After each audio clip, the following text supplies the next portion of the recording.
Welcome back, investors. Today I'm going to be talking about my results for April.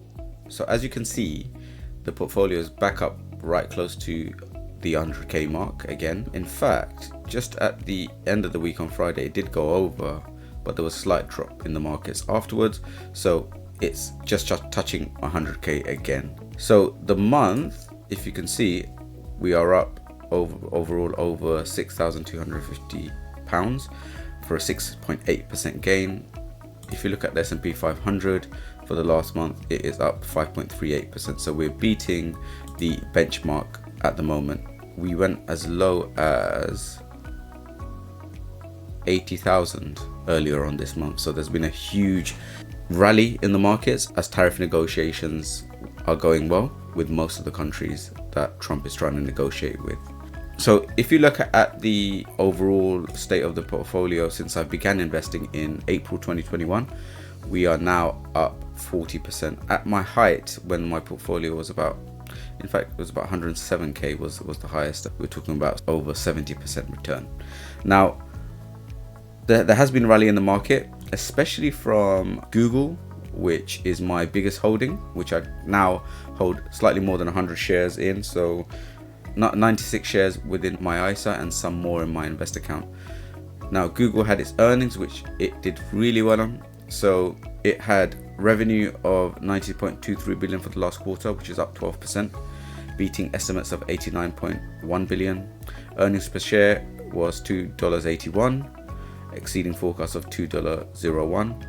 Net income jumped 46%. Net income is a very big metric for me as an investor, to 34.5 billion.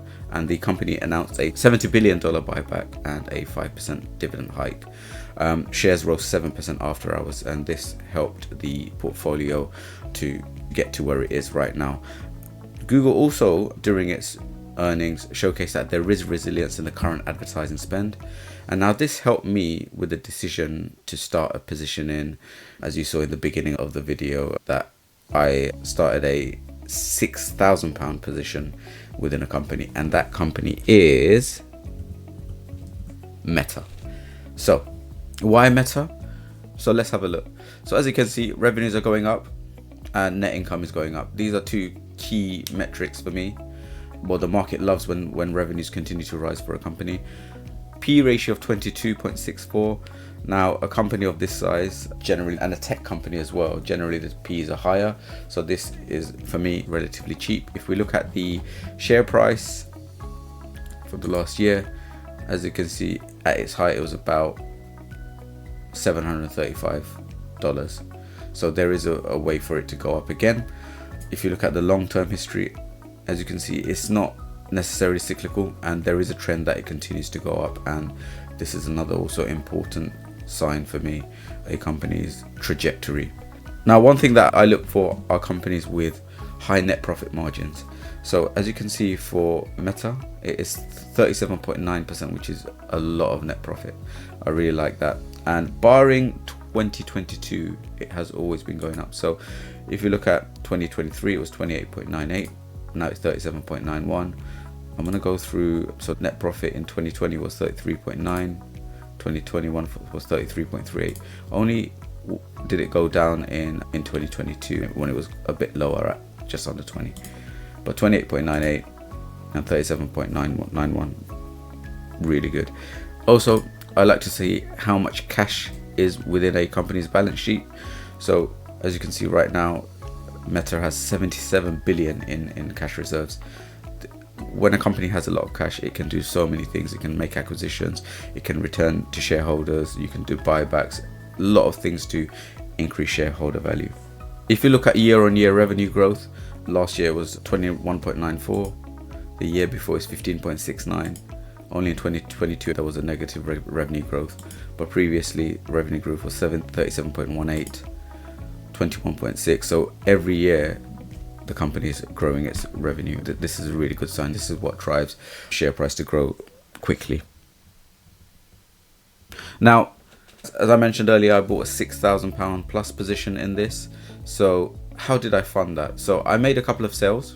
So I sold my shares in Shell, on which I made a £72 profit, and also it is a dividend company, so I made quite a few dividends on that.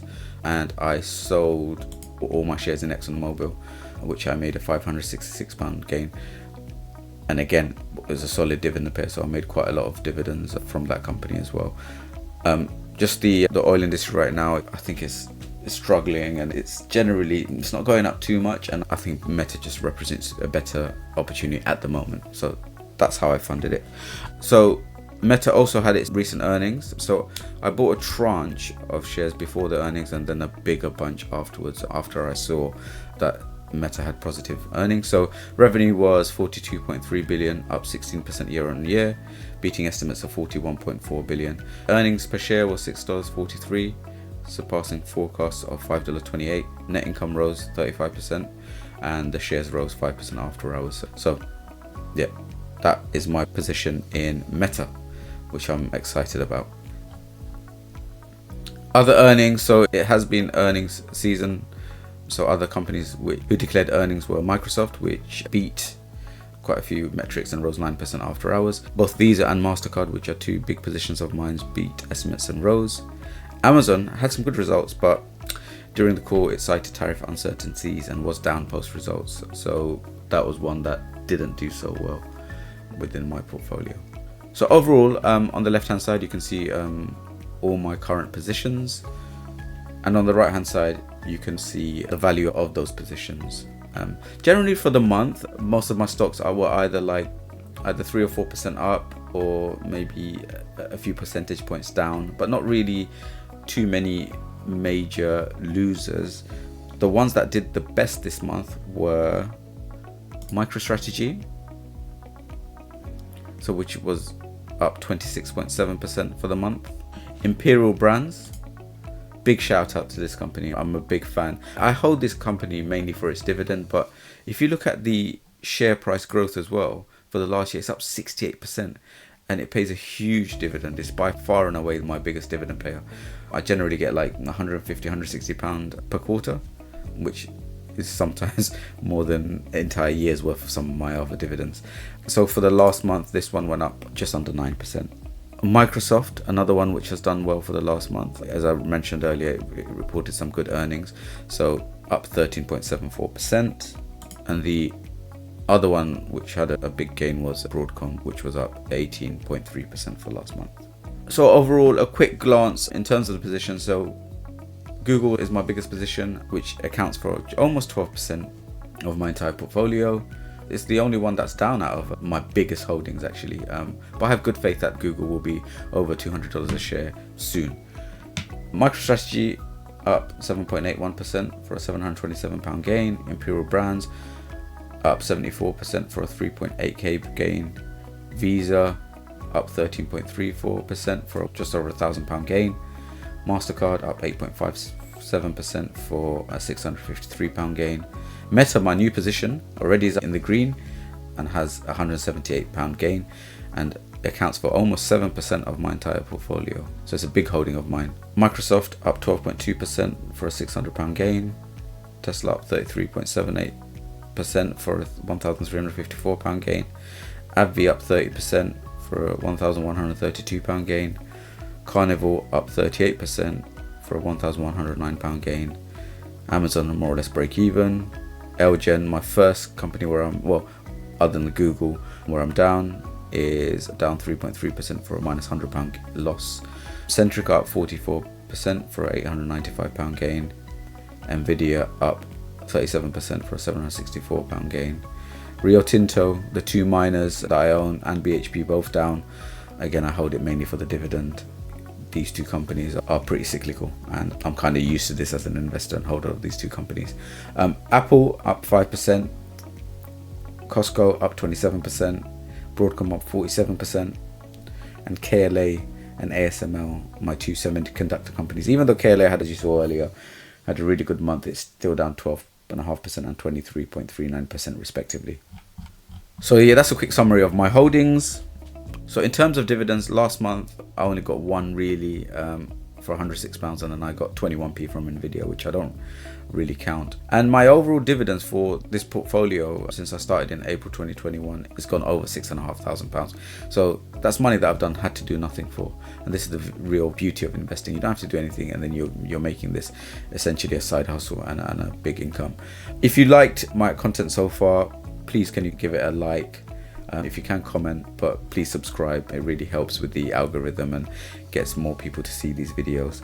If you look at my dividends for the year so far, let's have a look. So I've had payments from Apple for £2.65, AbbVie £35.37, ASML for a pittance, Costco at £2.32, Visa £13.18, KLA again a really small payment of 53p, ExxonMobil, which I've now sold, so I won't be getting any more of those dividends, but it is what it is, £33.84, Microsoft £8.94, Google for £11.28, Shell for £17.15, again another one I've sold. I won't be getting that dividend again. Actually I might do, I don't know what the dividend dates are for these, so I might get one more payment from each, I'm not sure. BHP Group £50.82, Imperial Brands, the one I mentioned, oh look at this, £158.26, beautiful.